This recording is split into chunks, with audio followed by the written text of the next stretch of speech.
But I must remind you that my vow is not something I can easily set aside. I have pledged myself to truth and virtue above all else." He paused, looking at Satyavati with a deep sadness in his eyes.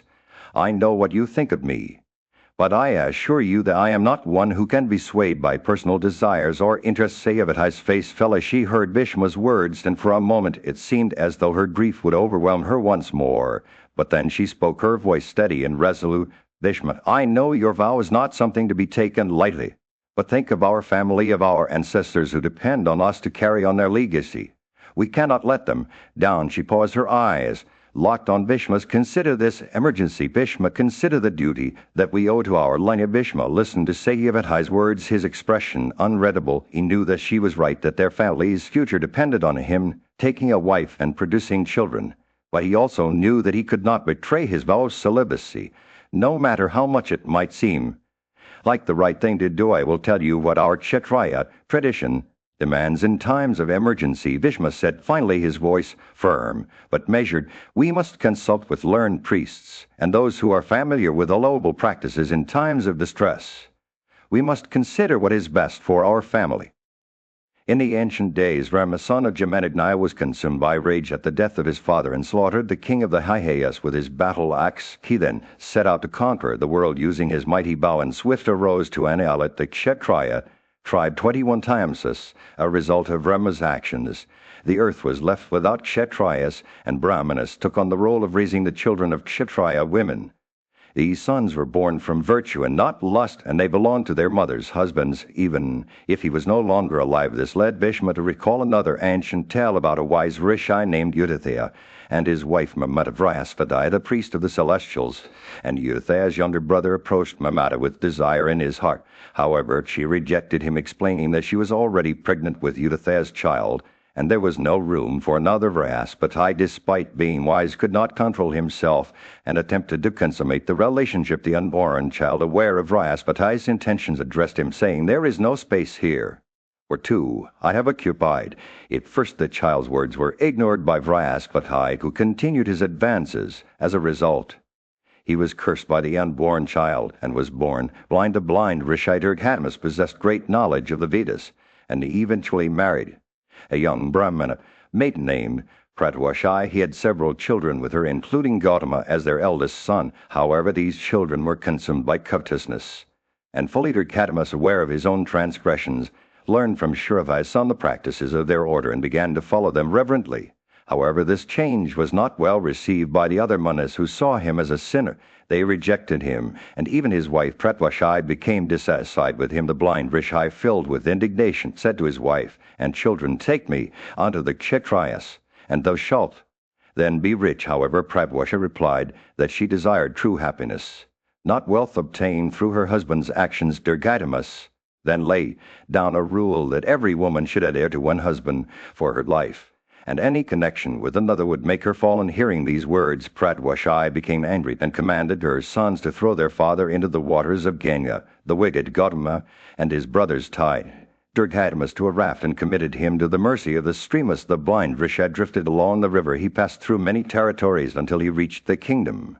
The sun was setting over the kingdom of Hastinapura, casting a warm orange glow over the bustling streets. In the midst of this tranquility, Vishnu, the mighty warrior and advisor to King Saturn, sat with his mother Satyavati in her chambers. The conversation turned to the future of the Bharata dynasty, which was facing extinction due to the king's inability to produce, and Herr Bhishma spoke with grave concern. "Mother, listen to me as I propose a means by which our line may be perpetuated. We must invite a learned Brahmana to beget children upon the wives of Vikratrivirya." Your son Satyavati's eyes lit up with understanding, and she smiled softly, her voice trembling slightly. "My father was a virtuous man," she began, "and he had kept a ferry boat. One day I went to play that boat, and it so happened that the great Rishi Parasara came aboard. He became excited with desire and addressed me in soft words, fearing my father's curse. I eventually gave in to his solicitations." Satyavati's voice dropped to a whisper as she continued, "But before this, there was a revolting, fishy odor in my body. Rishi Parasara dispelled it and gave me My present fragrance is Satyavata's eyes sparkled with tears as she spoke of her son Vesa, born from that encounter. He is the great Rishi endued with large ascetic powers, known by the name of Dvapayana. He has divided the Vedas into 4 parts, and is called Vesa. The divider or arranger. Bhishma's eyes widened in understanding as Satyavati proposed that her son be summoned to Hastinapura. A great Rishi appeared before them, his dark color a testament to his ascetic power. He bowed to his mother and accepted the offerings of worship from their family. Priest Satyavati then addressed him, "O learned one, sons derive their birth both from the father and the mother. They are therefore the common property of both parents." Vesa listened attentively as Satyavati explained her plan. She proposed that he beget children upon the wives of Vichitravarya, ensuring the continuation of their dynasty. The Rishi agreed, his eyes shining with devotion to virtue and duty. "I shall give unto my brother children so unseasonably," he said, "that in themselves shall in your case be the ostress of penances." The princess of Kosal, Satyavati's daughter-in-law, was summoned to her chambers, where she received instructions from Vesa himself. The Rishi vanished as suddenly as he appeared, leaving behind a sense of awe and reverence among those who witnessed his departure as night fell over Hastinapur. In the tranquil hours following the conclusion of her monthly season, Princess Ambika, daughter-in-law of Satyavati, was led by her mother-in-law to their sleeping quarters. As she sat upon a luxurious bed, Satyavati spoke words that would change the course of his story. "O Princess of Kosala, your husband has an elder brother who shall enter your womb as your child. Tonight wait for him without dropping off to sleep." As the lamp burned brightly in the chamber, Vesa, the Rishi's truthful speech, entered with his dark visage matted, locks of copper hue, blazing eyes, and grim-bearded. Ambika, hearing this imposing figure, closed her eyes tight, but Vesa knew her well. He had given his promise to Satyavati regarding him like the eldest princess, and now he was there to fulfill it. Satyavati's motherly concern for her daughter-in-law was palpable as she asked Vesa if Ambika would bear an accomplished son. Vesa replied that the child would be equal in might to 10,000 elephants, a renowned royal sage with great learning, intelligence, and energy. However, from the fault of his mother, he would be blind. Satyavati's expression turned anxious as she asked how one who was blind could become a worthy monarch to the Kuras. She implored Vesa to give another king to the Kuras, but the Rishi simply said, "So be it," and so Ambika gave birth to a blind. Some time passed, and Satyavati summoned Vesa once more. This time, after securing her daughter-in-law's consent, the Rishi arrived. As before approaching the second wife of his brother, Ambika, seeing him, she turned pale with fear, and Vesa addressed her, "Because you have been pale with fear at my grim visage, your child shall be pale in complexion, although it handsome face. The name also the child shall bear will be Pandu the Pelis." Vesa departed from Ambika's chamber. He met his mother, who asked about the would-be child. The Rishi replied that the child would be of pale complexion and known by the name of Pandu. Satyavati again begged of the Rishi another child, and he told her, "So be it," and so Ambika gave birth to a son with a pale complexion. Some time later, when Ambika, the eldest princess, at her monthly season, once more she was solicited by Satyavati to approach Vesa again. However, remembering his grim visage and strong odor, she refused to do so herself. Instead, she sent a maid of hers, adorned with her own ornaments, to attend to the Rishi. Maid rose up and saluted Vesa respectfully, taking her seat near him when asked the great.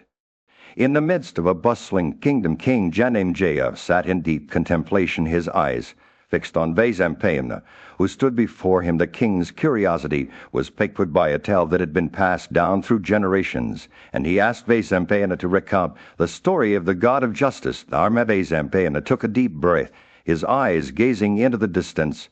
As he began to speak, there lived a Brahmana ascetic named Mandivya, renowned for his unwavering dedication to his duties and his unshakable commitment to truth and asceticism. For years, Mandivya sat at the entrance of his hermitage, his arms raised in observance of the vow of silence, as if in deep meditation with the universe itself. As Vaisampayana's words painted a vivid picture, the scene unfolded before King Janamjaya's mind's eye.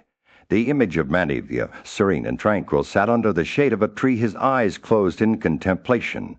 But suddenly the tranquility was shattered by the arrival of a group of robbers.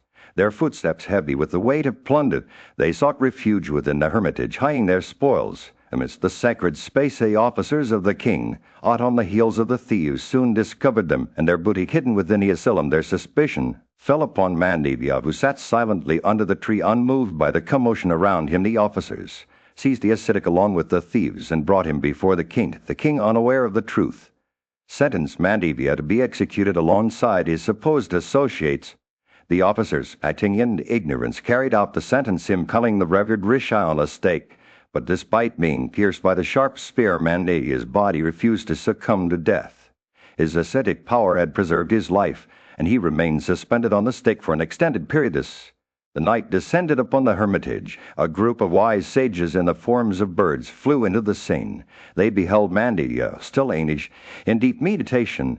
Despite being fixed to the stake, the sages were overcome with grief and asked Mandevia, "O revered Brahmana, what sin have you committed that has led to this suffering? Why do you endure such torture?" Mandevia's eyes remained closed, but his voice weak, yet resolute, replied, "I am innocent of any wrongdoing. I have lived a life of truth and devotion. My silence is not a sign of guilt, but rather a testament to my unwavering commitment to the path of righteousness." The sages listened intently, their hearts filled with compassion for Mandevia's plight. As Vaisambhayana finished recounting the tale, King Jan, in a land far away, where the sun dipped into the horizon and painted the sky with hues of crimson and gold, there lived a sage named Mandevia. He was a tiger among manas, revered for his wisdom and ascetic wealth. One day, while wandering through the forest, he came across a group of rishis who were engaged in a heated discussion. Mandevia was drawn to their conversation and joined them, sharing his insights and perspectives on various matters. However, as the discussion progressed, Mandevia's tone turned stern, and he began to express his displeasure with the world around him. The rishis, sensing his ire, asked him who was responsible for his anger. Mandevia gazed at them with piercing eyes and declared, "I am the one who has offended against myself. Who else could be guilty of such a thing?" His words hung in the air like a challenge, leaving the rishis bewildered. Unbeknownst to Mandevia, his outburst had not gone unnoticed. The officers of justice, tasked with maintaining order and dispensing justice, had been watching him from afar. As they approached Mandevia, they informed their king about the sage's presence. The monarch, eager to make amends for any perceived wrongdoing, hastened to this, saying, upon arrival, he found Mandevia fixed to a stake, his body pierced by a sharp object. The king's heart swelled with contrition as he approached the sage. "Thou best of rishis," the king began, "I have offended against you in ignorance. I beseech thee to pardon me. For the same it behoveth thee not to be angry with me." Mandevia, his anger dissipating like mist in the morning sun, was pacified by the king's words. The monarch then attempted to remove the stake from Mandevia's body, but failed undeterred. He decided to cut off the stake at a point just outside the sage's body. Though this brought some relief, a portion of the stake remained lodged within Mandevia. As he walked about, the sage practiced the most austere penances, conquering regions that others could not even imagine. Mandevia's ordeal became known far and wide, earning him the title Anna Mandevia, the one with the stake within. Years passed, and the sage continued his austerities, seeking answers to life's mysteries. One day he chanced upon the abode of the god of justice. As Mandevia approached the throne, he noticed a peculiar sight. A small insect, pierced by a blade of grass, stuck in the god's seat. Intrigued, the sage asked the god about this strange occurrence. The god replied, "Although of ascetic wealth, it was you who committed this act as a child, a small sin." In the midst of great joy and celebration, 3 precious children were born to Pandu, and Kuntai. The news of their arrival spread like wildfire throughout the kingdom of Kuruyanhala, and its people rejoiced with unbridled enthusiasm, as if in response to the divine. Even the earth itself began to flourish, crops ripened under the warm sun, bearing an abundance of juicy fruits and fragrant flowers. The skies poured forth a gentle rain, nourishing the parched land and reviving the vitality of the people. The once barren trees now burst forth with new life, their branches heavy with fruit and leaves. The air was filled with the sweet songs of birds, and the gentle lowing of cattle echoed through the rolling hills. Merchants from far and wide came to trade in the bustling cities and towns, bringing with them exotic goods and wares. Artisans and craftsmen plied their trades, creating beautiful works that adorned the palaces and homes of the peoples. The kingdom prospered, so did its inhabitants. Brave warriors, learned scholars, honest merchants, and happy families thrived in an era of unparalleled peace and prosperity. The capital city Hastinapur shone like a second Amaravasi's gate, and arches dark as the clouds, its streets filled with laughter and music. Men and women alike sported on rivers, lakes, and tanks, their joy unbridled. The southern Kuras in their virtuous rivalry with their northern kinsmen strode through life like Siddhas, Charanas, and Rishis, their footsteps guided by the principles of righteousness. The kingdom was a heaven for all, free from misers and widowed women, its wells and lakes overflowing with crystal clear water. The Brahmanas' homes were filled with wealth, and the land was resplendent with festivities. Bhishma, the wise and just regent, ruled with a gentle hand, his heart filled with compassion and wisdom. Under his guidance the kingdom flourished, its people contented and at peace. As the wheel of virtue turned, more and more subjects from neighboring kingdoms came to join the Kuras, drawn by the promise of prosperity and happiness. In this golden age the three princes, Pandu, Dhritarashtra, and Vidura, grew up under Bhishma's watchful eye, their hearts filled with a sense of duty and devotion. They were trained in the arts of war, the Vedas, and the sciences, their minds sharpened by study and discipline. Pandu excelled as an archer, Dhritarashtra as a strongman, while Vidura shone as a paradise of virtue and morality. As the years passed, the legend of the Kuras grew, their names becoming synonymous with bravery, wisdom, and righteousness. The kingdom's prosperity was a testament to Bhishma's wise leadership and the virtues of its. In the great assembly of the Kuras, Bhishma, the revered patriarch, stood tall, his eyes shining with wisdom. He spoke with a voice that carried weight and authority. Our illustrious family, renowned for its virtues and accomplishments, has long been the supreme ruler over all other kingdoms on earth. Its glory has been sustained by many noble kings of old, including the great Krishna, Vipana, and Satyavati. I, along with them, have raised you three sons to ensure our dynasty's continuation. Bhishma's gaze fell upon his grandson Dhritarashtra, who sat quietly, listening intently. It is essential that we expand our family once more, just as the sea expands its shores, Bhishma declared. I have heard of three maidens worthy of joining our noble lineage. One is a Yadava, princess daughter of Shurasana, another is the beautiful Silva's daughter Gandhari, and the third is the lovely princess of Medra. He paused, his eyes sparkling with enthusiasm. All these maidens possess blue blood, unmatched beauty, and pure heritage. They are eminently suited to an alliance with our family Vidura.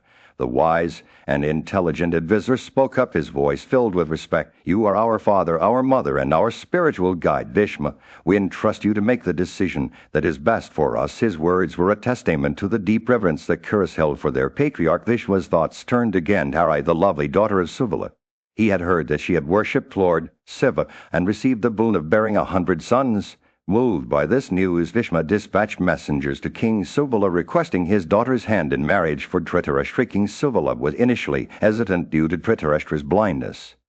However, he ultimately relented, considering the Kuras' illustrious reputation and their noble behavior. He agreed to marry Gandhari to Dhritarashtra, and Sekanai, her brother, formally presented his sister to the blind groom. As the nuptials were about to take place, Bhishma directed this celebration with great pomp and respect. The heroic Sekanai bestowed many valuable robes upon the Kuras before returning to his own city. Gandhari, the chaste and devoted princess, was received with great honor by the Kuras. Her behavior was a testament to her good character, as she showed utmost respect to her superiors, and never referred to any man other than her husband or those of higher status. As the ceremony concluded, Bhishma's eyes shone with joy, knowing that his family's future was secure. The beautiful Gandhari had brought honor to herself and her in-laws by her exemplary conduct. Her devotion to Dhritarashtra was unwavering, a beacon of hope for. In the land of the Yadavas, there lived a noble chief named Shura, who was renowned for his truthfulness and kindness. He had a beautiful daughter named Pritha, whose loveliness shone like a radiant star on earth. As fate would have it, Shura's childless cousin and friend Kuntiboja had been longing to be blessed with a son. Moved by his devotion, Shura gifted his firstborn daughter Pritha to Kuntiboja, fulfilling an earlier promise of Pritha grew up in her adoptive father's household, where she was trained in the art of hospitality and care for guests. One day a powerful Brahmana named Durvasa, known for his profound knowledge of morality, arrived at their doorstep. Pritha, with her innate purity and kindness, When the heart of the wise sage as he prepared to depart, he imparted a sacred mantra to Pritha, which would allow her to summon any celestial being she desired, granting her children entry. By the mantra's promise, Pritha decided to test its efficacy, summoning the radiant sun god Ark. Vivaswat with the mantra, she beheld his majestic form approaching her. The god, pleased by her courage, spoke to her in a gentle tone, "Here I am, O black-eyed girl. Tell me what you desire of me." Pritha, still wary and modest, explained that she had summoned him only to verify the mantra's power. She humbly begged for pardon, acknowledging that women, despite their transgressions, always deserved mercy. The sun god, understanding her trepidation, reassured her, "Fear not, amiable one, I shall grant you a boon. Cast aside your doubts and grant me your love." Pritha, however, remained hesitant, bound by her modesty and the fear of retribution from her relatives. The sun god continued to persuade her, but she refused to yield. As fate would have it, their conversation was interrupted, and the sun god vanished into the heavens. From their union a magnificent child was born.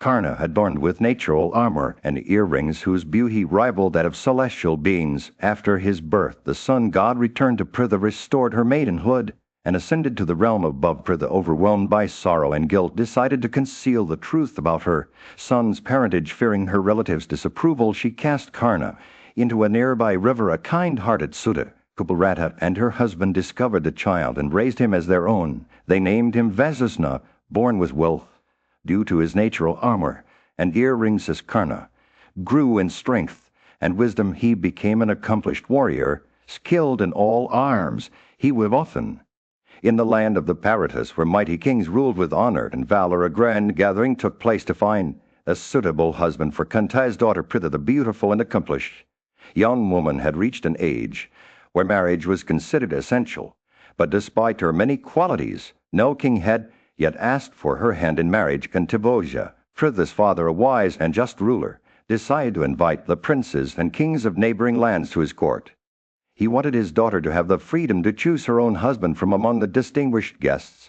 As the royal assembly convened, Kunti, accompanied by her father, entered the grand amphitheater. As she scanned the crowd, her eyes fell upon Pandu, the mighty king of the curse. His broad chest, bull-like eyes, and majestic presence made him stand out like a shining star among the other monarchs. His strength and splendor rivaled that of Indra, the king of the gods, and Kunti's heart skipped a beat as she beheld him. Pritha's agitation grew as she gazed at Pandu, her emotions swirling within her like a tempest. With modesty and reserve, she approached the mighty king, her footsteps trembling with excitement as she reached out to place the nuptial garland around his neck. The other monarchs watched in a wet assembly was filled with whispers of admiration as Pritha chose Pandu as her lord. The other kings, their faces a mixture of surprise and respect, departed from the gathering on their majestic elephants, horses, and chariots. King Kuntivoja, pleased with the choice his daughter had made, ordered the nuptial rites to be performed with great pomp and ceremony. As the sacred rituals concluded, Pandu and Pritha were blessed by the wise sages and brahmanas who had gathered to witness their union. The couple was likened to Mahabharat and Parva, the celestial king and queen, in their beauty and harmony. King Kuntivoja, overjoyed with his daughter's happiness, presented Pandu with a vast treasure of wealth and sent him back to his capital, accompanied by a mighty force bearing colorful banners and pennants. Pandu returned to his kingdom, eulogized by the wise men who had blessed their union. As he entered his palace, Pritha by his side, he established her as his queen, surrounded by the trappings of power and glory. And so in this grand celebration of love and duty, two noble souls, Pandu and Pritha, began a new chapter in their lives, bound together by the sacred ties of marriage. In the bustling city of Hastinapura, Bhishma, the wise and respected son of Santanu, had been tasked by King Pandu to find him a suitable second wife. Bhishma's mission was crucial, for it was essential that Pandu, who was already married to Kunti, have a partner to bear him children. With an army of 4 kinds of forces at his disposal, and accompanied by esteemed brahmanas and rishis, Bhishma set out on his journey. He arrived in the capital of King Salia of Magadha, where he was received with great respect.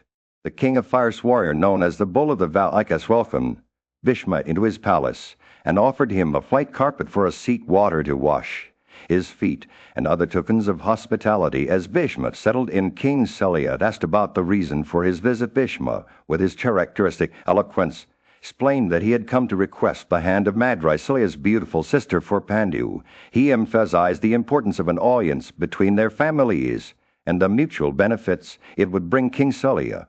However, hesitated, citing a family custom that forbade him from giving his sister in marriage to any member of the Kuru clan. Bhishma, undeterred, acknowledged the virtue of the custom, but pointed out its limitations.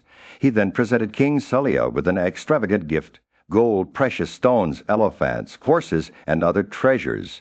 In an effort to persuade him, the king, moved by Bhishma's words and generosity, ultimately agreed to give his sister to Pandu. Madrai, adorned in her finest ornaments, was handed over to Bhishma, who rejoiced at the success of his mission.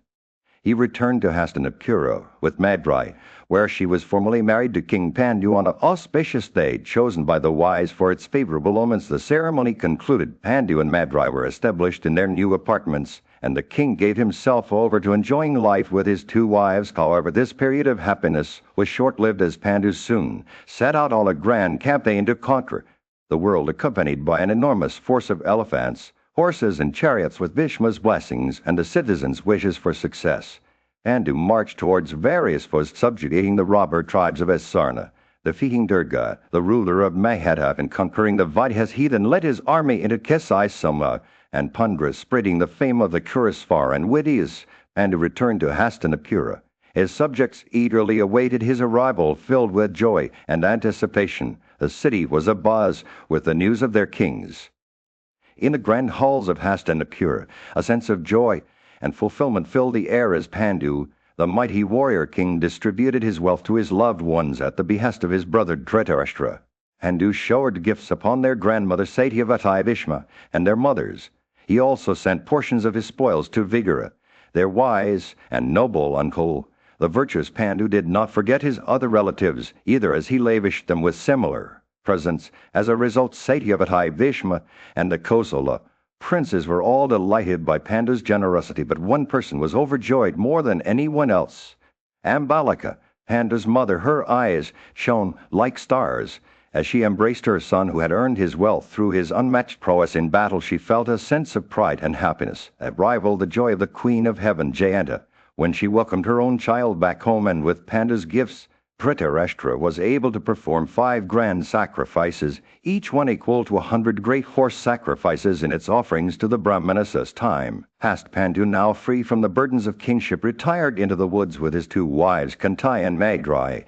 He left behind the luxuries of his palace, including its opulent beds, and chose a life of simplicity and adventure in the forest. The southern slope of the majestic Himavat Mountains became their new home, where they lived amidst towering sal trees. Pandu roamed freely, armed with his sword, arrows, and bow, clad in his beautiful armor and skilled in all manner of combats. He wandered through the woods with Kantai and Madrai by his side. The dwellers of those forests couldn't help but regard him as a god among mortals, and his bravery, strength, and martial prowess were renowned far and wide, and his presence was met with awe and reverence. His 2 wives walked alongside him like 2 majestic she-elephants accompanying Airavat, the mythical elephant of the gods. Meanwhile, at the command of Dhritarashtra, people scurried about to injure. Pandu's every need was met in his new life. They supplied him with all manner of pleasures and enjoyments, catering to his every whim. In another part of the kingdom, Bhishma, the revered son of Ganga, heard about a young woman named Vidula, who was the daughter of King Devaka and bore the mark of her Sudra, mother's beauty. Bhishma brought her back from her father's palace and married her to his wise and noble nephew Vigara. Together they had many children who inherited their father's intelligence and accomplishments, as Pandu lived out his days in the forest, surrounded. In the bustling kingdom of Hastinapura, King Dhritarashtra's wife Gandhari was expecting their 100 sons. She had been granted this boon by the wise Rishi Dwipena, who had visited her with his entourage, exhausted from his travels.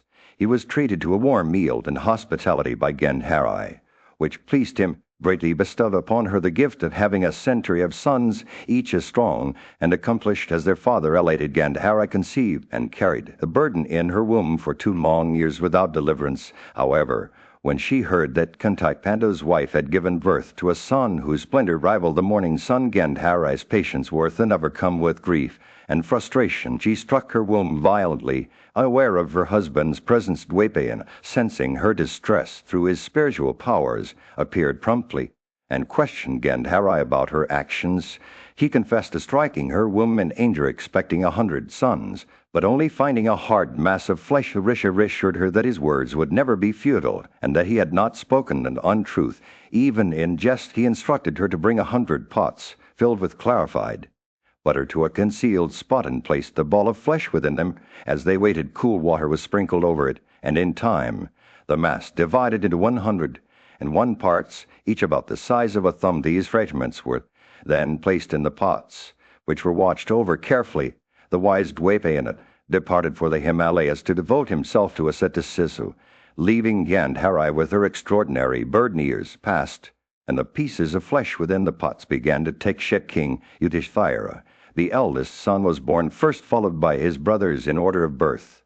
The news of Duryodhana's birth was met with a mix of joy and foreboding. As he let out a cry that echoed through the kingdom, the sound was answered by the cries of animals, as his vultures, jackals, and crows, while violent winds howled and fires burned in various directions. King Dhritarashtra, anxious about his son's future, summoned his advisors and brahmanas to seek their counsel. They warned him that Duryodhana's birth was an omen of calamity for the kingdom, and advised him to abandon his eldest son to ensure the prosperity of their line.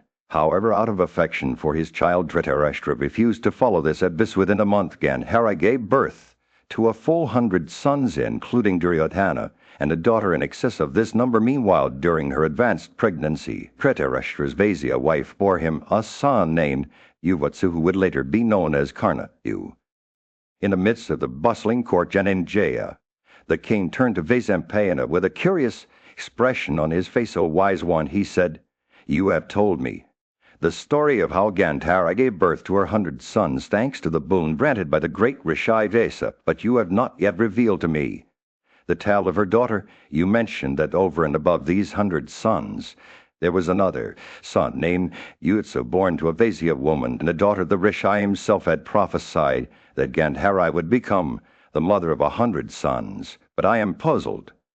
How could she have a daughter as well?" Vaisampayana, the sage, smiled knowingly and began his tale. "O descendant of the Pandavas," he said, "your question is valid, and I shall enlighten you on this matter. As Rishi divided the ball of flesh into parts, using water to separate them, a nurse carefully collected each part and placed it in a pot filled with clarified butter. Meanwhile, Gandhari, the chaste queen, was overcome with affection for her unborn daughter. She thought to herself, "The Muni has promised me 100 sons, but I would be overjoyed if a daughter were born to me above these 100 sons. My husband, Dhritarashtra, will then attain the worlds that are reserved for those who have daughters, sons, and as a mother-in-law, I will feel great affection for my son's wife and her children." As she pondered this, Rishi continued his task, dividing the ball of flesh into parts. When he reached the 100th part, he said to Gandhari, "Here are your 100 sons, just as I promised." But then, with a gentle smile, he added, "However, there is one extra part left over. This will become an amiable and fortunate daughter, as you had desired." And with that he placed the remaining part in another pot filled with clarified butter. Gandhari's heart swelled with joy at the thought of her daughter. She had always been devoted to her husband and had practiced many austerities and charitable deeds. Now she hoped that these acts would bear fruit in the form of a beloved daughter, and so Dasala was born, a beautiful and fortunate child destined to bring happiness to her family. Janenjaya's curiosity was finally satiated, but Vaisampayana had more stories to share. Thus, "O Bharata," he said, "I have told you the tale of Dasala's birth. What would you like me to narrate next?" In the presence of King Janenjaya, Vaisampayana began to recite the names of Dhritarashtra's sons, as requested by the king. The air was filled with anticipation, and the listeners leaned forward, eager to hear the list. "Your Majesty," Vaisampayana said, "the names of your great-grandfather's sons in the order of their birth are many. I shall try to recall them all for you." He took a deep breath, closed his eyes, and began to speak in a clear, resonant voice. The first son born was Duryodhana, followed closely by Yuyutsu, who would later prove himself to be a worthy warrior. Next came Dasasana, then Dasaha, and after them the twins, Dasala and Jalasandha. The brothers Samat and Saha soon joined their ranks along with Vinda and Anuvinda. Vaisampayana continued his recitation. The names of Dirghasha, Silva, Dushrat, Harshana, and Durmarshana echoed through the assembly hall. The listeners' eyes widened as they heard the names of Durnika, Dashkarna, and Karna, who would later become one of the greatest terrors of the Bharata war. The list went on to include Vivinsatai and Vikarna, Salasatwa, Salakana, Chitra, and Topachitra. The brothers Chitraksha and Charachakra were also part of this illustrious group, as well as Sarasana. Durmada and Durvid. Next came the twins Vivitsu and Vaiknana, followed by Ernanava and son of the assembly hall. Grew quiet as Vesapana spoke the names of Nandika and Upanandeka, Chitravarman, Suvarman, and Durvamokana. The listeners' attention was held captive as they heard the names of Aova, Mahava, Chitranga, Chitrakandala, Imavgat, and Vimavalas. Vesampayana continued to recite the list, the names of Balakai, Balvarkana, Agreuta, Vima, Karna, Kanakaya, Dredeuta, and Dritavarman became known. The listeners' eyes sparkled with interest as they heard the names of Dridhakshetra, Samakhatri, and Udara, and Dridhasan. The assembly hall was filled with an air of reverence as Vesampayana spoke the names of Jarasan, the Satyas, and the Seda, Suvata, Dresravasa, Resna, Senanai, and Dushprajaya. The listeners' hearts soared.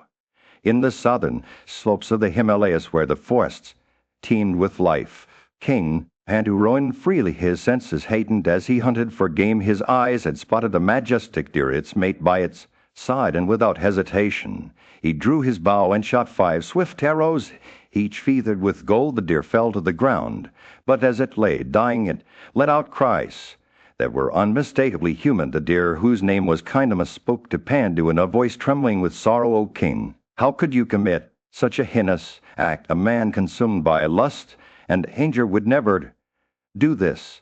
Your judgment is clouded by passion, and you have disregarded the laws that govern us. All Pandu, caught off guard by Kindama's words, tried to justify his action, citing the precedent set by Rishi Gastya, who had once performed a grand sacrifice involving deer. But Kindama would not be swayed. Men do not slay their enemies without declaring war first, he said, and it is only right that we should wait until our passions have subsided before taking action.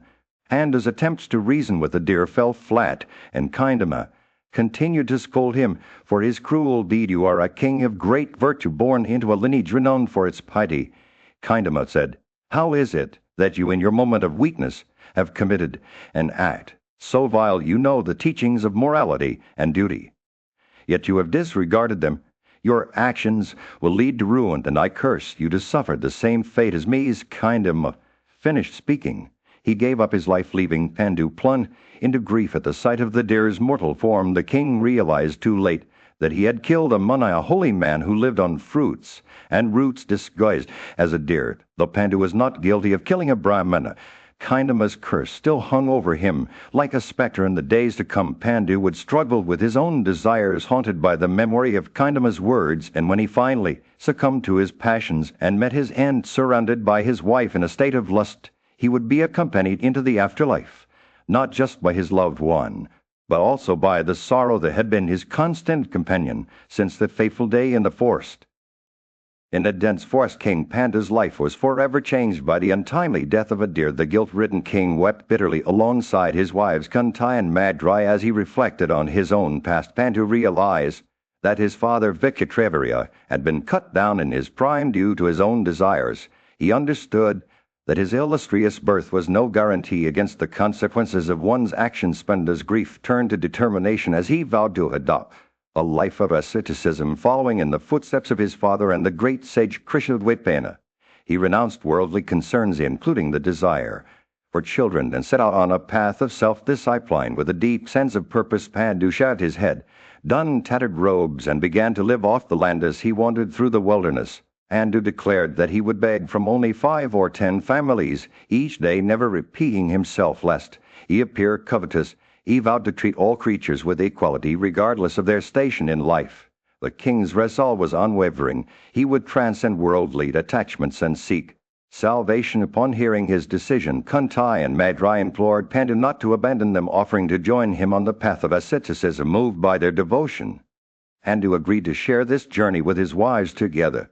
They renounced the luxuries of city life, donning bark garments and living on fruits and roots. As they traversed the mountains, Pandu instructed his attendants to spread the news of his departure from Hastinapura.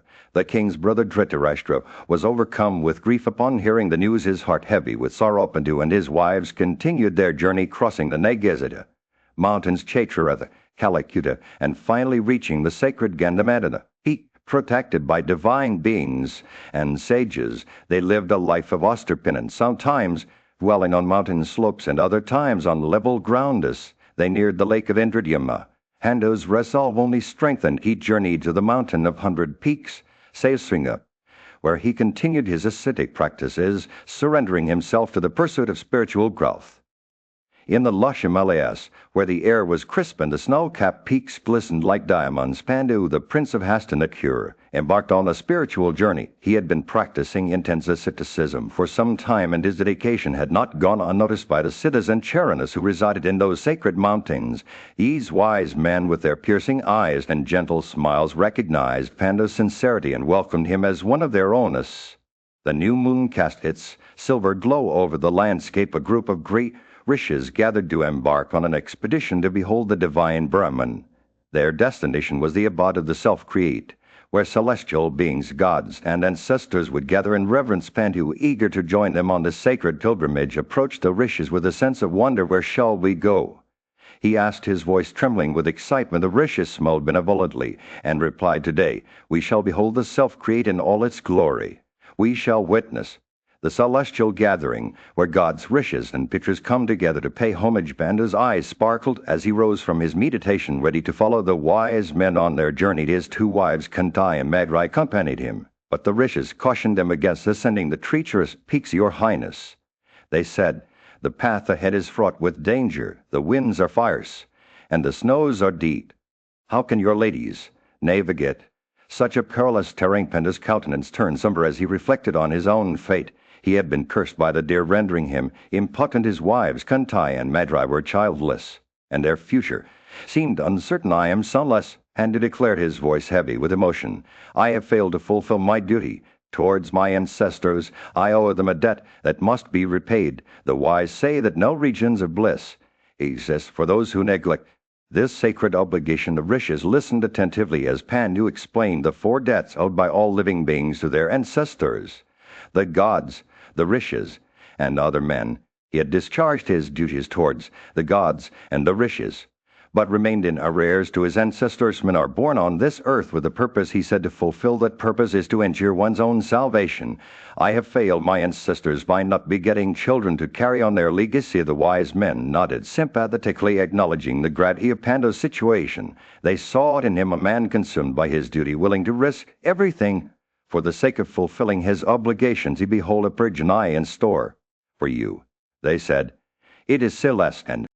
In the midst of their royal life, King Pandu's wife, Kantai, approached him with a gentle yet resolute demeanor. "My dear husband," she said, her voice filled with devotion, "I implore you not to speak so disparagingly of me. I am your devoted wife, committed to you alone. You are the virtuous one, the mighty armed king who shall father children, imbued with great vigor. Together we will ascend to heaven, and in righteousness our union will bear fruit." As she spoke, a tale from ancient times unfolded before them. In the lineage of Kuru, there was King Vyachataswa, a just ruler known for his truthfulness and strength. He had once performed a grand sacrifice, attracting the attention of the gods, led by Indra, and the great rishis. The intoxicating sum juice consumed by Indra and the generous gifts bestowed upon the Brahmanas led to an extraordinary spectacle. The gods and rishis began to perform the rituals themselves. Vyachataswa, however, remained steadfast, his power growing with each passing moment. Like the sun bursting forth after a winter's night, he shone brightly, dominating all before him. He performed the horse sacrifice, subjugating kings from every direction and exacting tribute from them all. A legendary anecdote told of Vyachataswa's greatness, having conquered the entire earth up to the coast of the sea. He protected his subjects with paternal care. As Kantai continued her tale, she spoke of King Vyachataswa's devoted wife, Hydra, who was renowned for her beauty. The couple loved each other deeply, but fate had other plans.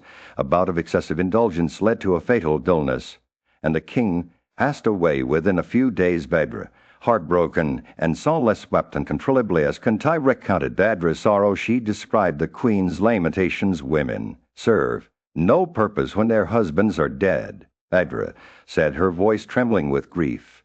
I wish to follow you on your journey. My lord, without you, I am unable to bear life. Even for a moment, Kantaya's words painted a vivid picture of Bhadra's anguish. She begged her husband to take her with him, pleading to be reunited in death. In the midst of this heart-wrenching saying, an incorporeal voice intervened. Rise up, O Bhadra, it said, and leave this place. I grant you this boon. I will beget offspring upon you. The voice instructed her to lie with it on her own bed after a ritual bath on the night of the 8th or 14th day of the moon Nedra. Following the voice, Gedans conceived 7 children, 3 Salwas and 4 Medras, and now Kantai. In the kingdom of Hastinapura, King Pandu sat with his wife, Kuntai, who had spoken to him about the traditional practices of women in society. The king, well versed in the rules of morality and virtue, began to explain that in the past women were not confined to their homes or dependent on their husbands.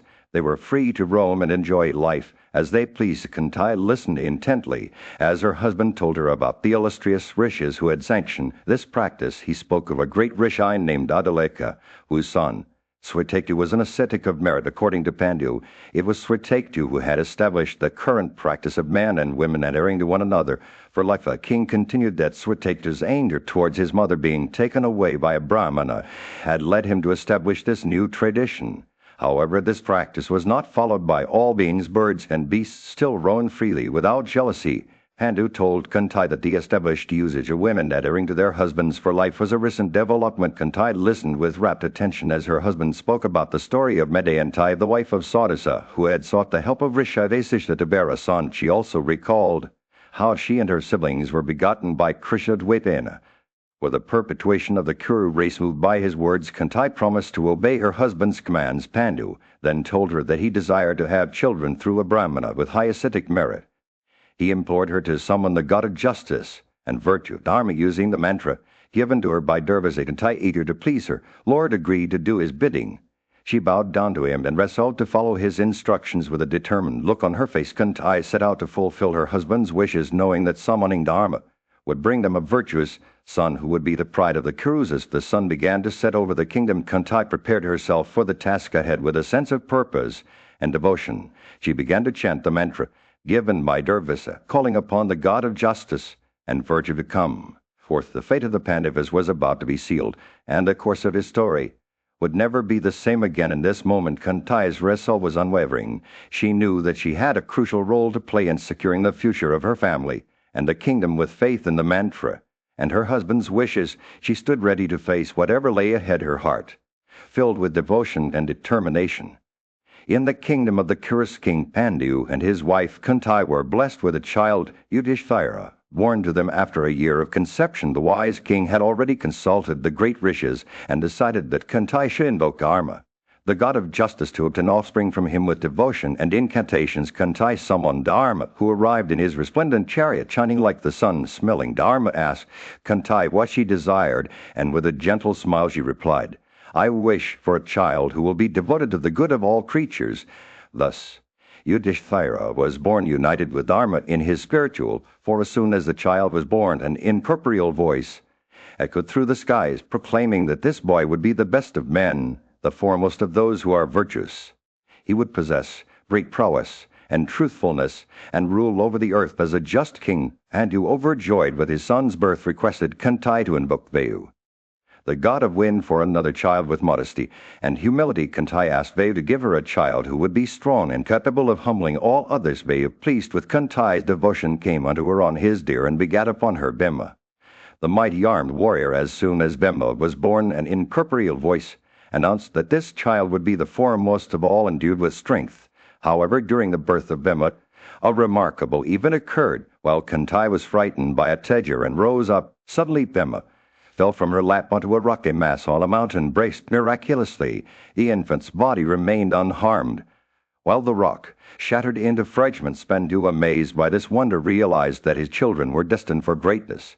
He then decided to obtain a superior son who would achieve worldwide fame. With the advice of the great rishis, Pandu commanded Kuntai to observe an auspicious vow for 1 full year, while he himself practiced severe austerities to gratify Indra.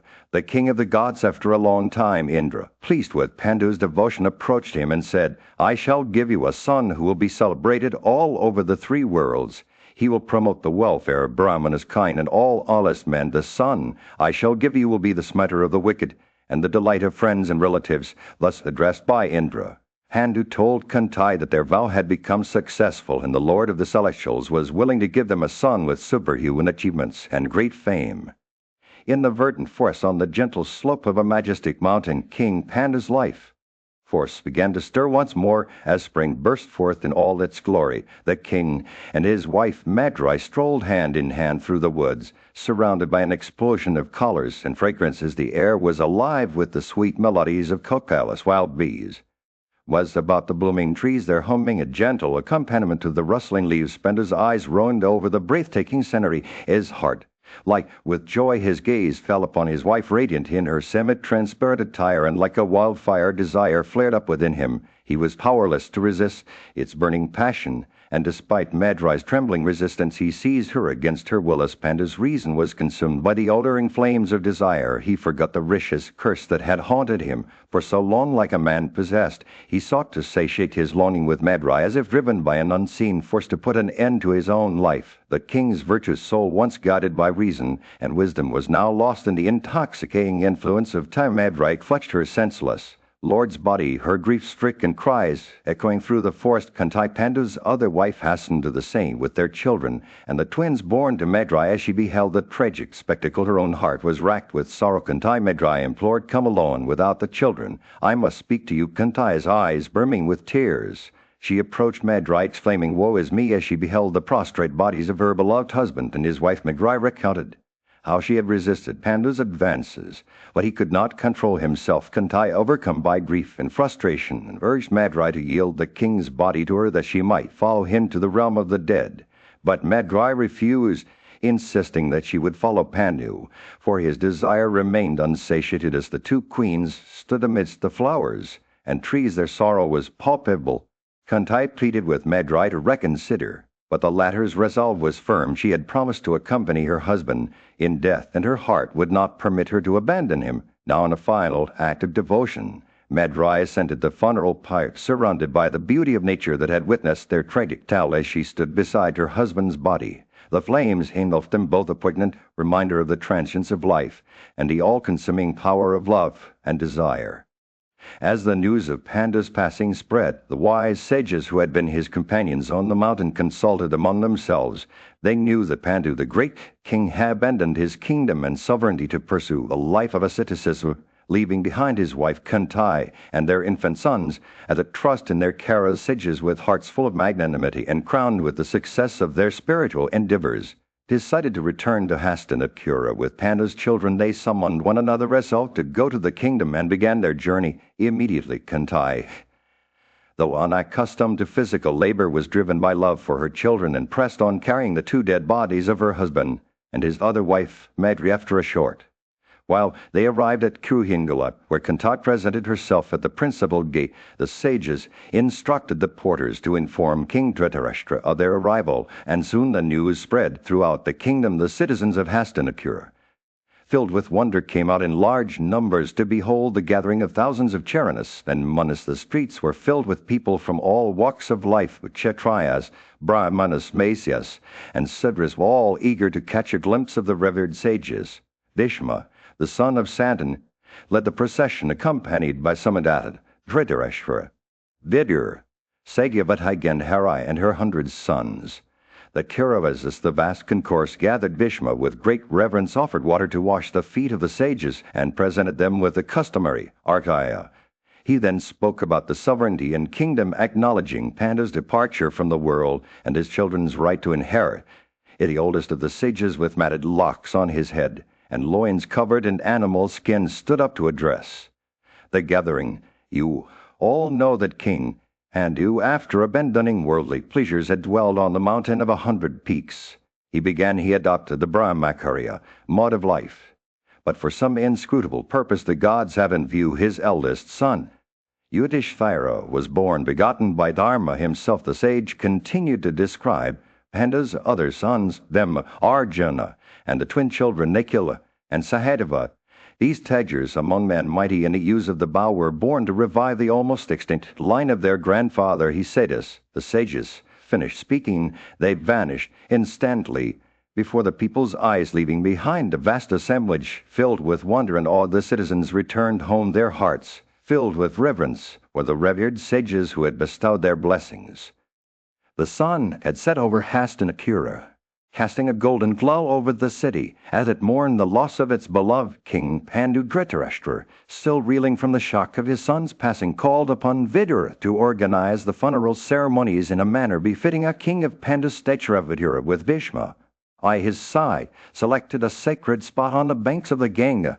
For the final rites, the family priests carrying the blazing sacred fire fit with clarified butter and fragrant herbs set out from the city to begin the rituals. Friends, relatives, and adherents wrapped the monarch's body in cloth, adorning it with seasonal flowers and sprinkling perfumes over it. As they prepared, they hear a sea of people gathered around, their faces etched with grief. The sound of musical instruments filled the air as the procession made its way through the city, led by Bhishma, Vidur, and the Pandavas. White umbrellas and yak tails waved above, while hundreds of people distributed gems among the crowd. The atmosphere was somber, yet vibrant, as the citizens of Hastinapura came together to bid farewell to their king. Brahmanas, Kshatriyas, Vaisyas, and Sudras from all walks of life followed the hearse, wailing in unison, "O Prince, where dost thou go, leaving us behind?" Their cries echoed through the streets as they made their way to the Ganges. The sun dipped below the horizon. The procession arrived at a romantic wood on the banks of the river. The hearse was laid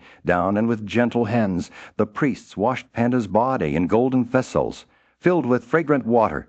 They dressed him in a white cloth made from indigenous fabrics, and as they did, he seemed to stir, his eyes fluttering open as if awakening from a deep slumber. The other funeral ceremonies followed with the cure of a setting fire to the pyre, bringing lotus sandal past and fragrant substances to honor their fallen king. As the flames hanged off the bodies of Pandu and Madri, Kausalia's cries pierced the air. "O my son, my son!" She fell to the ground, overcome with grief. The city erupted into a chorus of wailing as the citizens, the inhabitants of the provinces, and even the birds of the air and beasts of the field were touched by their king's passing. Bhishma, Vidura, Dhritarashtra, and the Pandavas joined in the lamentations. Their grief palpable water ceremony followed, with the mourners performing the final rites to bid farewell to their beloved king. When it was over, the people consoled each other, trying to comfort the bereaved sons of Pandu, the Pandavas. And in the aftermath of King Panda's passing, Bhishma and Kunti organized a grand Sraddha ceremony to honor their deceased king. They offered Panda ritual food and feasted the Brahmanas and Kauravas, giving them gems and lands as gifts. The citizens of Hastinapura returned to the city with the Pandava brothers, who had been cleansed from the impurity associated with their father's death. As the people mourned the loss of King Panduvesa, the venerable sage sensed that a time of great calamity was approaching. He warned his mother Satyavati to retreat to the forest and devote herself to yoga, for society would soon be filled with deceit. And Ron Satyavati, along with her daughters-in-law, Ambika and Kausalya, entered the forest, where they became immersed in profound contemplation. Meanwhile, the Pandava brothers, now grown up, were living in their father's house. Bhima, the second son of Pandu, was exhibiting remarkable strength and prowess, often defeating the sons of Dhritarashtra in playful combats. Duryodhana, the eldest son of Dhritarashtra, began to harbor hostility towards Bhima and plotted to destroy him. Duryodhana built a palace on the banks of the Ganga called Pramanikadai, where he invited the Pandavas to sport with them. The palace was lavishly decorated with hangings, rich stuffs, and choice viands. When all was ready, Duryodhana proposed that they engage in water sports together. Yudhishthira agreed, and the princes mounted elephants and cars to arrive at the palace. Upon entering the palace, the Pandavas were amazed by its beauty. They sat down, exchanged food, and began to play together. Meanwhile, Duryodhana had secretly mixed a powerful poison into Bhima's food. He fed Bhima generously with the poisoned food, thinking he had succeeded in his plan. As the princes continued their sport, they eventually grew tired and decided to rest. Bhima, exhausted from playing, lay down on the ground, unaware of the poison coursing through his veins. Duryodhana bound him with cords of shrubs and threw him into the water. Bhima sank down till he reached the Naga kingdom, where thousands of snakes bit him, neutralizing the poisonous. Bhima regained consciousness He burst free from his bonds and began to press. The snakes onto the ground, a remnant fled for life, and went to their king Vasikai to report. The insight in Vasikai, upon hearing their tale, went to see Vemisna, and found him bound in shrubs, surrounded by Neges, the lord of serpents, saw his relative Varika, and was overjoyed to be reunited with his family. This is the story. In the bustling city of Hastinapura, the Kauravas and Pandavas had just concluded a joyous day of play together. But as they prepared to return home, Bhima, the mighty warrior, was nowhere to be found. The wicked Duryodhana's heart swelled with delight at Bhima's absence, and he entered the city with his brothers in high spirits. Meanwhile, Yudhishthira, the virtuous eldest son of Kantai, sought out his mother, filled with fraternal love and concern for his missing brother. Mother, has Bhima come? He asked, making obeisance to her. I don't find him. Here, where may he have gone? We searched